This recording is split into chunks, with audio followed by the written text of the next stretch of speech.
All right, we're going to look at some examples of student work, the real deal here, and medium, the good and the bad here. So, this first introductory paragraph is pretty good. They actually uh, have pretty much everything in here that I ask you to put in here in an introduction, but it's missing citations. Remember, if something doesn't magically come to your head or isn't like created by you specifically, you have to cite it. You have to cite basically everything that's not your opinion. And we shouldn't see your opinion very much in research papers. Your opinion only appears in your thesis and your claims. And other than that, you try to keep yourself out of it as much as possible so your evidence shines. Real research, good research, happens in the evidence, the S part of the CSC. So this student is going to research and argued about road racing. That's kind of confusing. What they meant was running, right? Long distance running for children specifically, because that's totally a trend. If any of you have ever sat on the sidelines of grandmas and cheered on the runners, sometimes you see like a 12-year-old like beating people who are really, really strong. That's strange. And so this student specifically wanted to study that. Like, dude, that doesn't seem normal. Are these children okay? So let's look at the paper. Road racing is becoming a popular trend with young children. That's a great introduction, kind of easing us into the background. However, instead of competing with their peers in races of less than 1 mile, some children are opting to race distances of 6 miles or greater. Okay, some more background. This will increase in mileage. With this increase in mileage, I am interested in finding out if young runners will be physically affected negatively. Okay, so this is supposed to act as their thesis statement here. If you haven't been paying attention in class, you'll notice something wrong with it. It's not stated as a statement. It's a statement is something that you like picked aside. It's a strong statement. So he should change this to say something along the lines of young children running long distances will be negatively physically affected. He needs to take a stance on this, and he's not doing that. Also, the background information, notice it's not really concrete. The student was trying to avoid citing it, and so instead of finding an article, maybe by Grandma's Marathon publication or something that cited how many children were in Grandma's Marathon, that would have been very easy to do, by the by. Instead of doing that, the student kind of is like, oh, I'm not going to go find that evidence and do that citation. So I'm just going to say some children are doing this thing and some children are running a lot more. That's not good enough, right? Background information is the who, what, when, where, and why with facts. Give us the facts. So now the author goes into doing something pretty well. Bill Douglas explores the safety of running for kids in his Times Union article titled Risky Trip. What I like about this is not only does we have the article title here, does he introduce that, he also introduces where it was published. That's pretty important because we know that certain news organizations lean one way or the other, and we want to make sure that that's not coloring the source. And so that tells us, we can do some research on that news organization and figure out if they have a stake in saying what they're saying.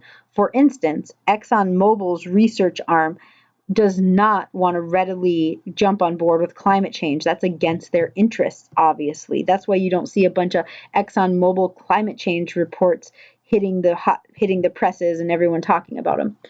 I love that this author introduced the person's name, but what else? Not good enough. Credentials. Where'd they go to school? Why do we care about this author? Okay.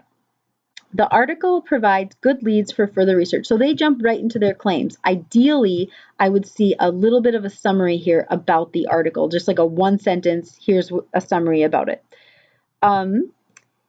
So one of his claims is going to be leads, and the second claim is going to be it raised questions he hadn't considered. So I can see his two claims clearly in there. However, this article, but what is this? We see two more claims in here.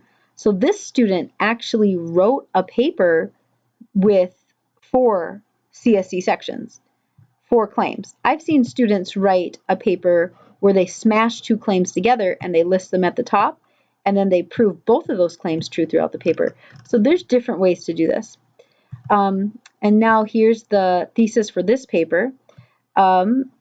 Because of this, the article proved to be the only partially useful for my research. You can do that. You don't have to pick all or nothing. It's not this is good or this is bad. It can only be partially useful. That's a thing, right? So has all the elements, some of the elements, maybe missing the opposing viewpoint on the other side, people who advocate for running as children, but pretty good overall. You saw the places it could be better. This paragraph, however, is fantastic. Remember I said concrete evidence? Well, if the writer is saying another reason was it raised questions, so this is one of the CSEs from this writer above, that the writer had not considered, it doesn't just say generally, oh, that gave me an idea or that gave me an idea. This person actually goes into the specific questions it raised. I'm not going to go over and read through line by line here. You can pause the video and just take a look at how this was written. But I really like that they were very specific. I think this is a great CSE paragraph. Notice the CSE form. At the end of the paragraph, they restate their claim. That is essential to what we're doing here. We want to remind your reader without changing the meaning over and over what your main points are here, what your main claims are. This is a poor example of a CSE paragraph. Let's look at why. First, the author of this article does a good job of organizing the information clearly. Doesn't restate the author's names, kind of a loosey-goosey here, but this is just a CSE. So he's saying that the author didn't organize the information clearly. She states by telling what the surgery is and how it has become more popular over the past few years. Or I'm sorry, she starts by telling what the surgery is and how it's become more popular. Okay. Then she shows that because it has become more popular, companies are spending a lot of money. Okay. However, they feel very dangerous. That it is very dangerous, and they do not want to continue paying for. So what I'm seeing here is a summary. When I'm reading this, I'm just seeing that this student summarized the article. That's not telling me whether it was good or bad. That's not proving one of your claims true.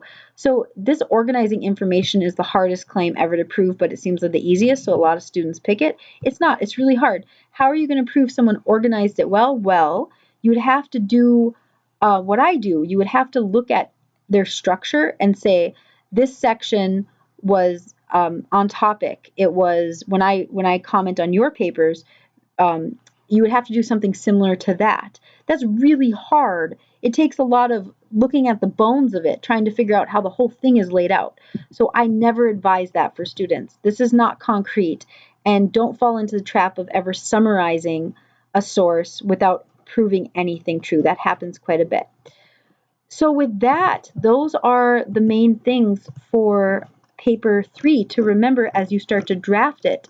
I do think that some of these that seem easy are actually harder, some of these general and personal criteria that you can use as claims. So be careful when picking your claims that you have enough concrete facts to prove your claim true.